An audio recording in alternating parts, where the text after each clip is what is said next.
সাহিত্য সভাই আমাৰ এই কাৰ্যকালৰ যিটো আমাৰ এই দ্বিতীয় বৰ্ষৰ প্ৰথমটো আজি এখন কাৰ্যনিৰ্বাহক সভা আৰু হিচাপত পঞ্চমখন কাৰ্যনিৰ্বাহক সভা আমি হোজাই জিলা সাহিত্য সভাৰ উদ্যোগত কাকি শাখা সাহিত্য সভাৰ সহযোগত এই কাকি নাট্যচৰাত আমি ইয়াতে অনুষ্ঠিত কৰিবলৈ আগবাঢ়িছোঁ।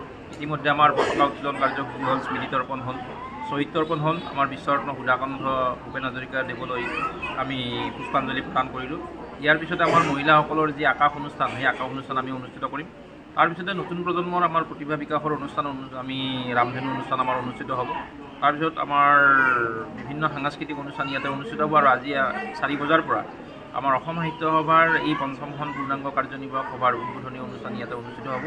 এই অনুষ্ঠানত কেইবাখনো গ্ৰন্থ উন্মোচন হ'ব আৰু এই যি আমাৰ পঞ্চম কাৰ্যনিৰ্বাহক সভা, এই পঞ্চম কাৰ্যনিৰ্বাহক সভাখনক আমি ধৰি ৰাখিবৰ কাৰণে আমি আয়োজক সমিতিৰ জৰিয়তে এখন স্মাৰক গ্ৰন্থ আমি প্ৰস্তুত কৰিছোঁ, সেইখন আমাৰ উন্মোচন হ'ব।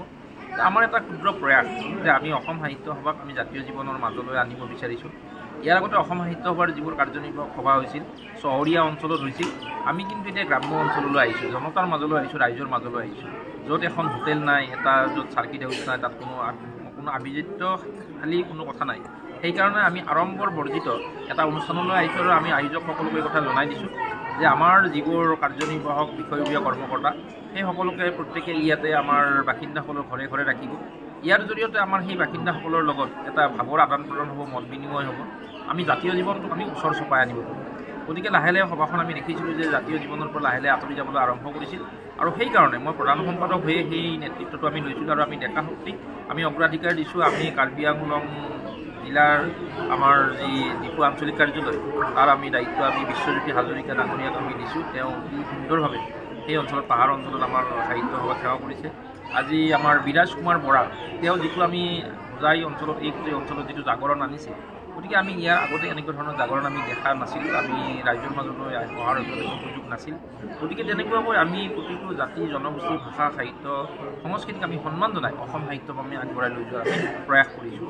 আৰু আগতে অসম সাহিত্য সভাৰ কাৰ্যনিৰ্বাহক সভা এদিনীয়া আছিল, কিন্তু আমি দায়িত্ব লৈয়ে এই কাৰ্যনিৰ্বাহক সভা আমি দুদিনীয়া কৰিলোঁ। বিভিন্ন বিতৰ্ক হৈছিল, বিভিন্ন কথা উত্থাপন কৰিছিল, প্ৰশ্ন কৰিছিল যে কিয় দুদিনীয়া কৰিব লগা হ'ল। এইটো আজি এই দিনটো আমি জিলাৰ বাবে দিম, আজি প্ৰজ্ঞা সাধনাৰ দিন। ইয়াতে নতুন প্ৰজন্মই আজি ইয়াতে হিয়া উজৰি তেওঁলোকে প্ৰতিভা বিকাশ কৰিব পাৰিব। আজি জিলাৰ মানুহখিনি আহিব অসম সাহিত্য সভাৰ বিষয়ববীয়াসকলৰ লগত মুক্তমনে কথা পাতিব পাৰিব। কাইলৈৰ দিনটোত আমি অসম সাহিত্য সভাৰ যিবোৰ আমাৰ সিদ্ধান্ত, যিবোৰ কথা, সেই কথাবিলাক আলোচনা কৰিম। কিন্তু ইয়াৰ আগতে কি হৈছিল, কাৰ্যনিৰ্বাহক সভা পাতে মানুহবিলাক দূৰ দূৰণিৰ পৰা আহে, এটা বন্ধ কোঠালিত ধৰি বহি সভাৰ কিছু সিদ্ধান্ত কৰি গুচি যায়। নে জিলাৰ মানুহে চিনি পায়, নে শাখাৰ মানুহে চিনি পায়, নে অঞ্চলৰ মানুহে চিনি পায়। আমাৰ অসম সাহিত্য সভাৰ সন্মানীয় সভাপতি মহোদয় আহি আছে, সন্তেক ভৱিষ্যতে পাব। আজি পতাকা উত্তোলন আমাৰ অসম সাহিত্য সভাৰ সন্মানীয় উপসভাপতি, আমাৰ জাতীয় জীৱনৰ এগৰাকী নিষ্ঠাবান সেৱক, যি আদৰ্শৰ প্ৰতীক আমাৰ ডাক্তৰ গিৰীশ কলিগৈ, তেখেতে আজি পতাকা উত্তোলন কৰিলে। আজি আমাৰ স্মৃতি তৰ্পণ কাৰ্যসূচীৰ অধ্যক্ষ হোজাই জিলা সাহিত্য সভাৰ সভাপতি ডক্টৰ ইন্দ্ৰজিৎ বেজবৰুৱাৰ দ্বাৰা সম্পন্ন কৰা হ'ল। আমি শ্বহীদ তৰ্পণ কৰিলোঁ। ঠিক তেনেকৈ আমাৰ বিশ্বৰত্ন গৰাকীলৈ আমি সন্মান যাচিলোঁ। গতিকে ভূপেনদাৰ সেই আদৰ্শৰে আমি আগবাঢ়ি যাব লাগিব, জাতিটোক আগবঢ়াই লৈ যাব লাগিব। সকলো সংকীৰ্ণতা পাহৰি আমি এক বহল হৃদয়েৰে আমি আগবাঢ়িব বিচাৰিছোঁ আৰু আমি আগতেই ঘোষণা কৰিছোঁ যে আমাৰ জাতীয় জীৱনৰে আহ্বান একেবাৰে নীতিনিষ্ঠ আদৰ্শৰ আহ্বান। গতিকে ইয়াতে যদি আমি কিবা ভুল হৈছে আপোনালোকে দেখুৱাই দিয়ক। ইয়াতে কোনো ধৰণৰ অন্যায় অনীতি কৰিব নোৱাৰিব। প্ৰতিটো পইচাৰ হিচাপ আমি শুদ্ধভাৱে আমি ৰাইজক আমি প্ৰদান কৰিম। গতিকে এই যিটো স্বচ্ছতা, এই স্বচ্ছতা আমি সভাৰ মজিয়ালৈ আনিবৰ কাৰণে আমি প্ৰয়াস কৰিছোঁ আৰু প্ৰকৃতাৰ্থত জাতীয় জীৱনক এক সুন্দৰৰ পথেৰে জ্যোতিপ্ৰসাদ আগৰৱালাৰ সুন্দৰে যে ফুলাৰ মন্ত্ৰ অহোৰাত্ৰি মাতে, সেয়েহে আজি ইমান ফুল প্ৰভাতে আহক। সকলোৱে সুন্দৰ মনলৈ অসম সাহিত্য সভালৈ আহক।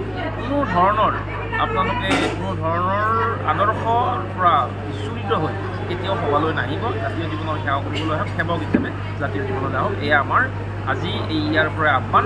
গতিকে আমি ভাষাটোক জীয়াই ৰাখিব লাগিব, আমাৰ জাতীয় স্বাভিমান জীয়াই ৰাখিব লাগিব, আমাৰ সাংস্কৃতিক পৰম্পৰা জীয়াই ৰাখিব লাগিব। হয়, আনন্দমুখৰ পৰিৱেশত এই কাকি শাখা সাহিত্য সভাৰ উদ্যোগত অসম সাহিত্য সভাৰ পঞ্চম পূৰ্ণাংগ কাৰ্যনিৰ্বাহক সভাখন অনুষ্ঠিত হ'ল।